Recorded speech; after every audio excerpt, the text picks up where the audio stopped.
I'm here with an electric hot plate. This runs on 750 watts, and I am going to be making some high probiotic homemade yogurt. Counter cooking. No kitchen, no problem. So the reason why I'm using a hot plate is because I am going to be heating up 1 quart of milk, and I want a fairly good control of the amount of heat that I'm using. And with this hot plate, there's like low, medium, and high. There's like 5 heat settings, so that'll help me control the heat. And this is one of my stainless steel milk pots, and this holds almost 2 quarts of liquid. And I'm going to be using some organic whole milk, and I'm just going to pour the milk into the pot.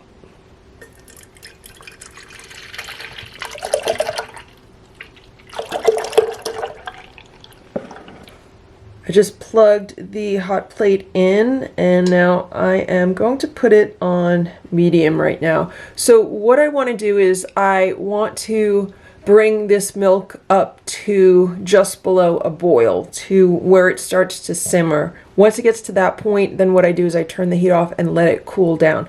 Now there are several different ways to make your own yogurt, but this is the way that I've been making it for many years, and I learned how to make it from a book called Breaking the Vicious Cycle, which is all about intestinal health and how to regain digestive health. And it's a really, really great book. So the way I'm making this yogurt is the way that is set forth in that book. It's been a few minutes now, and I added this, I guess it's like a candy thermometer, which I use to just check on the temperature. And I do like to just stir it every so often to make sure nothing is sticking to the bottom. So what I'm doing is I'm bringing the temperature up to a little bit more than 200 degrees. I've seen some yogurt recipes that don't require this step, that don't say to heat up the milk before making the yogurt, but I've always done it this way, so that's why I do it. We're up to around 175 degrees now, and it's a good time to start stirring more frequently so nothing sticks to the bottom. Right now, I'm at about 210 degrees. You can see there's some bubbles forming on the top. It's not boiling yet. There's steam coming off of it. Okay, so I'm going to say this is done right now. It's as hot as we need it. I'm going to turn the heat off. I'm going to remove this from the heat. I'm going to set it aside, and I'm going to let it cool down until it reaches around 100 degrees. I could just kind of put it aside for several hours and come back to it. It could be less than 100 degrees. I just want to make sure that it's cool enough that when we add yogurt to it, when we add our probiotics, it does not kill them, because we're adding like a live culture. So that's why we want to make sure we bring the temperature down. So this is my yogurt maker. It is a Salton, and I believe they stopped making this quite a few years ago. And the way that it works is that this heats up to about 100 degrees. It heats up just warm enough for the probiotic bacteria to grow and multiply. So this outer part is the part that heats up, and it came with like a plastic tub inside of it, but I don't really like using plastic, and I've had this glass pickle jar, and it fits perfectly. So this is a 32-ounce pickle jar, which is 1 quart, and I'm going to be making 1 quart of yogurt. Actually, 1 quart plus 2 ounces of yogurt. So this is usually filled all the way to the very top. So what I'm going to do now is plug this in, and this is a really nice yogurt maker. The cord wraps around the bottom, so that's going to start warming up, and there's a light on that lets me know it's warming up. The next thing I'm going to do is use this measuring cup, and I am going to measure out 1/4 cup of a good plain, no sugar added, no flavoring, whole milk yogurt.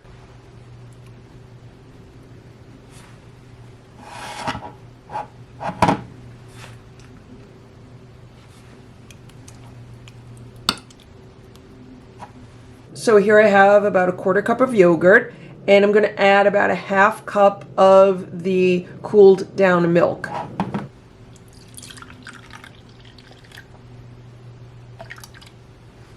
And I'm going to mix this together to make like a slurry or a loose paste. I just want to make sure that the probiotic yogurt is mixed into the milk. And then from here, we'll put this back into our pot of milk. And it just helps it combine, make sure everything is thoroughly combined.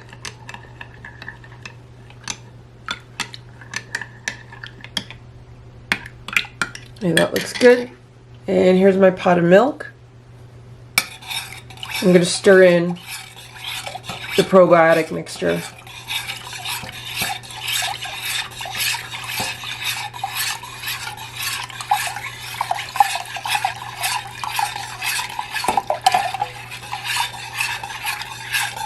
Want to make sure everything is stirred together well. And now I'm going to pour it into my fermenting jar.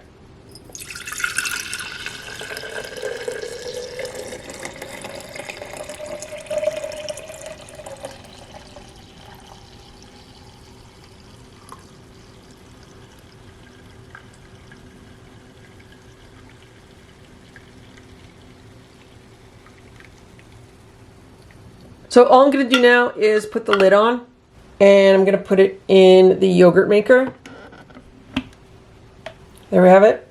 And what I like about this one also, it has like numbers on the top. So right now it's like 8:30 p.m. So what I'm going to do is I'm going to put this on 9. And that'll let me know I started this around 9 p.m. And I'm going to ferment this for 36 hours. So the yogurt you buy in a supermarket is usually fermented for like 4 hours, maybe 8 hours. It's very rare to find a yogurt that's fermented longer than that. So when you ferment yogurt for at least 24 hours, then all of the lactose, all of the milk sugar in the yogurt gets digested by the probiotics. And that's really very desirable for improving digestion. And it's also been shown that if you ferment it for 36 hours, then all of the probiotics really reach their peak amounts. So that's why I'm going to ferment it for 36 hours. So it's going to be sitting here for about a day and a half, which means it's 8:30 at night now. It'll be ready about 8:30 in the morning the day after tomorrow. It has now been exactly 36 hours, which means the yogurt is done. So I'm going to unplug the yogurt maker. Let's take the top off. Let's open it up and check. So this is what's going on inside. Look at that. Look at that. It's all yogurt. It's really thick too. Look how beautiful this yogurt is. That looks so good. And this is going to be super, super rich in probiotics. And that's how easy it is to make homemade yogurt. I just tasted some of it. Very creamy. This batch is not very tart. I don't know if it depends on what kind of commercial yogurt you use, but sometimes the batches do taste a little bit different. Some are more tart than others. This one's not too tart. Maybe it's because I let it ferment for a full 36 hours. Sometimes I just stop it at 24. But I wanted to get the most probiotics from this one. So all I do now is remove the jar of yogurt from the yogurt maker and put it in my fridge. And it'll last as long as several weeks in the fridge, but usually it's eaten within 1 week, sometimes 2 weeks. And it's best not to eat too much yogurt in a day. So it's better to have like 2 tablespoons in the morning, for example, and then like another 2 tablespoons at night if you're using it as a tool to rebalance your digestive system. Yogurt straight out of the yogurt maker is really delicious because it's still warm. And if you've never had that before, it's definitely worth trying. It is so good. So right now I'm going to enjoy a little bit of this warm yogurt with some walnuts, raisins, and honey. And this would be like a normal serving size for me. It's just about a little more than 2 tablespoons. So good. When you make your own yogurt with a long fermentation time, it totally beats all supermarket yogurts. I believe they don't sell these yogurt makers anymore, but there are other yogurt makers on the market, and I'll put a link to those in the description below this video and also in the comment section below this video. Thanks so much for watching. Have a great day. Bye.